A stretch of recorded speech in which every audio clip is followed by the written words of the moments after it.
Hello and welcome back to DevOps Fundamentals by SkillSpeed. This is lesson 2 of Chef, and where we are going to talk about what exactly Chef is. In the previous lesson, we spoke about configuration management, the benefits of it, what are some of the popular CM tools, and what are the strategies you need to keep in mind when you're deciding on any one of these tools. In this video, we are going to discuss about what is Chef. Then we will talk about the Chef architecture and components, and then we will talk about why we should be using Chef. Okay, so first of all, what exactly is Chef? Of course, it is a configuration management tool, but apart from that, it is a powerful automation platform that transforms infrastructure into code, whether you are operating in the cloud, on-premises, or in a hybrid environment. Chef automates how infrastructure is configured, deployed, and managed across your network, no matter what size it is. You have a lot of components. Chef has got a pretty big ecosystem. You have Chef server, you have clients, you have Chef development kit, and within DK you have Chef kitchen, Chef spec. So we'll talk about all these one by one. So this diagram basically shows you how you develop, test, and deploy your Chef code in the Chef ecosystem. So before we move forward, let's take a look at Chef architecture. How exactly? Right at the heart of it, we have a Chef server. Now, Chef server is one of the central components of the Chef ecosystem. It stores cookbooks, policies which are applied to the nodes, metadata that describes each registered node that is being managed by Chef.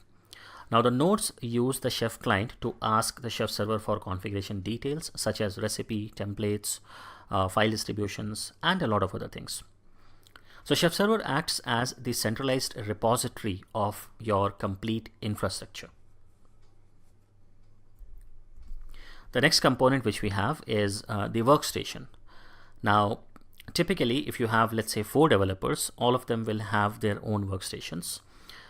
Workstation is basically a computer system where all the configurations are developed to be uploaded to Chef server, from where they flow to required nodes. Okay, so in order to configure Chef workstation, you need to install a utility called Chef development kit, which is basically a package that contains everything which is required to implement Chef and to author cookbooks, which are the building blocks of Chef policy files. Now, workstation is the system where you actually carry out most of the configuration related tasks, such as development of cookbook and recipes, testing of cookbooks, defining roles and environments, using data bags for storing critical data. So any kind of when you define any kind of policy file or any such thing, that is something which you do on the Chef workstation, and then from there you upload that onto the Chef server. And finally, we have the third component, which is Chef nodes. These are actually the servers which are being managed by the Chef server, right? So you might have your web servers, your application servers, your load balancers, even switches, routers. So you have multiple components in your infrastructure. All of these can be managed through Chef, and they are individually called as Chef nodes. So let's take a look at what exactly Chef can do for us.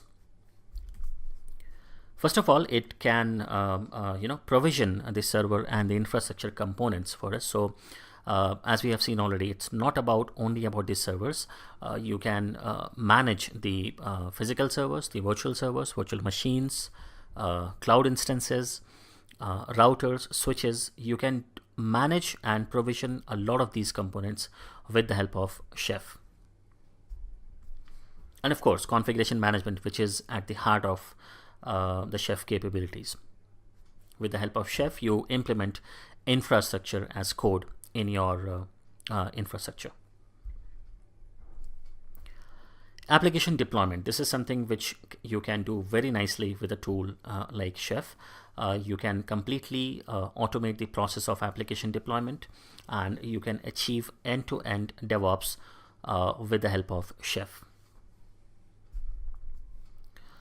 You can definitely create an organizational hierarchy. You can divide your nodes or servers into multiple levels. You can divide them with the help of organization. You can divide them in environments, and then you can divide them in different roles, right? So all these things help you make your infrastructure more manageable. So why use Chef? We do have a lot of configuration management tools, right? So why Chef in particular? So of course, the first reason is it supports a wide variety of operating system. With the help of Chef, once you have Chef server in place, you can manage Linux nodes, you can manage Windows nodes, you can manage AIX machines, you can manage Solaris, FreeBSD, and a lot more. So you have a wide variety of operating systems which are supported by Chef. Chef is perhaps one of the only tools in configuration management which actually supports both pull-based and push-based configuration management. Now we'll talk in detail about when we go into the details of Chef workflow. But to understand that, in case of Puppet and Chef, we have pull-based as the default mechanism, and in case of Ansible, we have push-based In case of Ansible, we have push-based mechanism as the default one. You can very easily and very nicely integrate Chef with a lot of cloud vendors. For example, AWS has official support for Chef in the form of OpsWorks as a service, right? And even OpenStack, they have an official cookbook for by Chef, through which you can manage the OpenStack environment, and a lot of others. So most of the major cloud vendors, they support Chef for their configuration management and infrastructure related tasks. Chef Supermarket, this is the community place where everybody shares their custom cookbooks, and which you can utilize for your own purposes. In development, we always say don't reinvent the wheel. So you don't need to reinvent the wheel. If you need to do something in Chef, first thing which you need to do is go to Chef Supermarket, check out if somebody has already done that, download that cookbook, check out that cookbook, and make it better if you can, rather than wasting your time and creating things from scratch, right? So you get the workflow, you get the definitions, everything you get ready-made, available to you at your disposal, which you can utilize as you want it. Now, Chef is one of the first configuration management tools to adopt TDD, which is test-driven development. This is one of the major ways today how development takes place. It has its own advantages, which we will talk about later on in one of the future videos. But Chef is probably at the moment it's the only configuration management tools which support this approach. So that's it for this video, in which we have spoken about what exactly Chef is all about. We spoke about Chef architecture and components. So in general, we spoke about the three major components of Chef, which is Chef server, Chef workstation, and the Chef nodes.